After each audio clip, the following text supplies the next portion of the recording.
प्रत्येक बातमीतील घटनेच्या वास्तविकतेची तुलना थेट पाहत रहा चांगली अपडेट।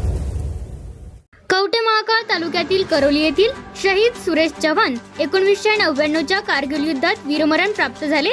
त्यांच्या स्मृती दिनानिमित्त आज त्यांच्या गावी करोली टी येथे विविध कार्यक्रम आयोजित करण्यात आले होते।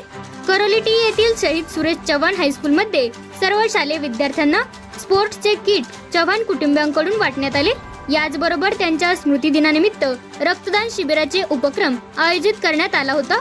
25 वर्षापूर्वी पाकिस्तानी सैन्याने दहशतवाद्यांच्या रूपात जम्मू काश्मीरच्या खोऱ्यात घुसखोरी करत LOC अर्थात नियंत्रण रेषा भारताचा भूभाग काबीज केला। कारगिल या क्षेत्रात जिगरबाज भारतीय सैन्याने 60 दिवस प्राणाची बाजी लावून पाकिस्तानी सैन्याला हकलून लावले। यात 500हून अधिक जवान शहीद झाले। यामध्ये जिल्ह्यातील हवालदार सुरेश गणपती चव्हाण करोली टी तालुका कवठे महांकाळ यांचा समावेश होता। त्यांच्या स्मृती दिनानिमित्त त्यांच्या स्मृतीस्थळी फुलांची आकर्षक सजावट करण्यात आली होती। यावेळी रांगोळीकार आदम अली मुजावर यांनी शहीद सुरेश चव्हाण यांची आकर्षक सुबक अशी रांगोळी काढली होती। या रांगोळीकडे पाहून सर्व मान्यवरांचे लक्ष वेधले जात होते। यावेळी या रंगामधील सुबकपणा व जिवंतपणा स्पष्टपणे दिसून येत होता। या रांगोळीच्या माध्यमातून रांगोळीकार मुजावर यांनी आदरांजली वाहिली। या कार्यक्रमास वक्ते विशाल गरड यांनी आपल्या दमदार आवाजात उपस्थितांची मने जिंकली। यावेळी उपस्थित वीरपत्नी फुलाबाई सुरेश चव्हाण, आटपाडीचे तहसीलदार सागर ढवळे, आटपाडीचे माजी जिल्हा परिषद सदस्य दत्तात्रय पाटील पंच, मार्केट कमिटीचे माजी सभापती प्रशांत शेजाळ, करोली टी गावचे लोकनियुक्त सरपंच हिम्मतराव बापू पाटील, अरविंद चव्हाण, चेअरमन मनोज नांगरे कारभारी आणि सलगरेचे ग्रामपंचायत सदस्य विजय पाटील, संतोष होनमारे, सुभाष चव्हाण, सचिन चव्हाण, साहस चव्हाण, प्रमोद चव्हाण आदी मान्यवर उपस्थित होते। यावेळी शहीद सुरेश चव्हाण हायस्कूल मध्ये सर्व शालेय विद्यार्थ्यांना स्पोर्ट्सचे किट चव्हाण कुटुंबियांकडून वाटप करण्यात आले। चव्हाण यांच्या प्रतिमेस पुष्पहार अर्पण करून सर्वांनी आदरांजली वाहिली। यानंतर विद्यार्थ्यांनी करोली गावातून भव्य अशी पायी चालत रॅली काढली।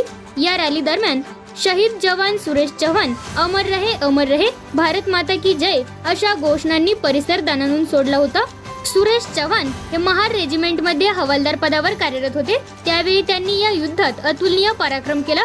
तारीख 6 जुलै 1999 रोजी ऑपरेशन विजय मोहीम सुरू असताना चव्हाण यांच्या जवळच शत्रूच्या तोफेचा गोळा येऊन पडला आणि त्याचा क्षणात स्फोट होऊन त्याचे छरे चव्हाण यांच्या शरीरात घुसले।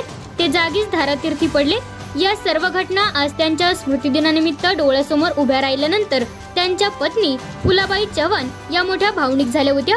त्यांच्या डोळ्यातून अश्रू वाहू लागले होते।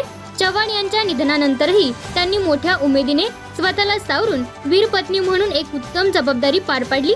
त्यांच्या स्मृतिदिनी परिसरातील विविध मान्यवरांनी गावकऱ्यांनी उपस्थिती दर्शवत त्यांना आदरांजली वाहिली। यावेळी मोठे भावनिक वातावरण निर्माण झाले होते। शहीद सुरेश चव्हाण यांच्या पश्चात 25 वर्षानंतरही त्यांच्या मूळ करोली या गावी त्यांच्या स्मृती जिवंत ठेवण्याचे काम चव्हाण कुटुंबीय व गावकऱ्यांनी केले।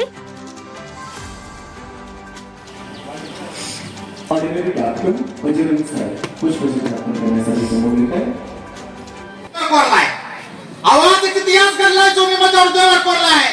शहीद जवान सुरेश चव्हाण स्मृती स्थळासमोर बोलण्याचा मान या विशाल गरडला पहिल्यांदाच मिळालाय। त्याबद्दल सर्वप्रथम मी आपल्या सर्वांचे मनापासून प्रारंभीला आभार मानतो। तसेच माझ्या व्याख्यानाच्या सुरुवातीला शहीद जवान सुरेश गणपती चव्हाण यांना मनापासून आदरांजली अर्पण करतो। आणि खऱ्या अर्थानं ज्या मातीने या देशासाठी बलिदान दिलं त्या वीर मातीमध्ये बोलण्याचा मान आज मला या ठिकाणी प्राप्त झाला। त्याबद्दल आजच्या या कार्यक्रमाचे आयोजक आदरणीय दत्तू शेठ चव्हाण, त्यांचे सर्व मित्र परिवार या सर्वांचा देखील मनापासून आभार मानतो। तसेच आजच्या कार्यक्रमासाठी आवर्जून उपस्थित असलेले सन्माननीय तहसीलदार साहेब आदरणीय सागरजी ढवळे साहेब, त्याचबरोबर सर्व आजी माजी फौजी, आदरणीय वीरपत्नी सन्माननीय चव्हाणताई, त्यासोबत उपस्थित असणारे सर्व चव्हाण कुटुंबीय, माझ्या समोर आलेले दिनेशजी घोलप, हनुमंतजी हिप्परकर, समोर उपस्थित सर्व या करोली गावचे ग्रामस्थ आणि सगळ्यात महत्त्वाचे देशाचं भविष्य म्हणून पुढाकार घेणारे तुम्ही सर्व विद्यार्थी।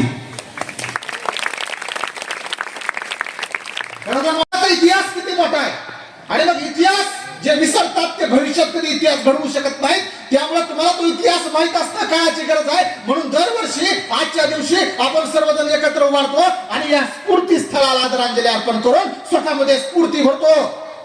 हीच स्फूर्ती आम्हाला जगण्याचं बळ देते.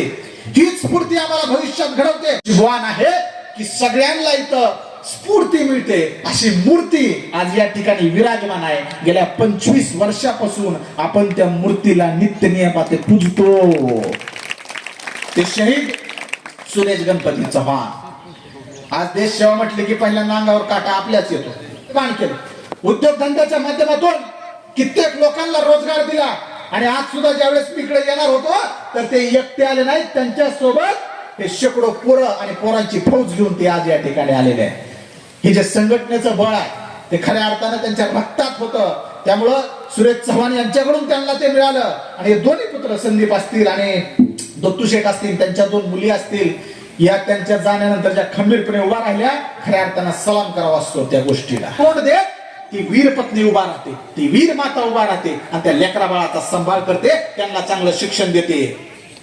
त्यामुळं तो असताना सुद्धा तिचं महत्व अधोरेखित आहे आणि तो नसताना तर तिचं महत्व हे संस्मरणीय आहे आणि ते सत्कार करण्यायोग्य आहे. म्हणून आपल्या सर्वांच्या साक्षीनं आज त्या वीर पत्नीच्या चरणी मी नतमस्तक होतो.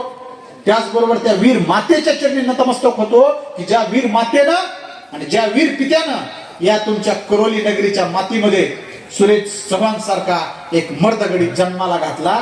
आणि म्हणून 25 वर्षानं सुद्धा जर तुम्ही त्यांची स्मृती इतक्या ताकदीने या ठिकाणी जागवत असाल तर कुणाला सांगायची गरज नाही की तुम्ही काय कार्य करत आहात.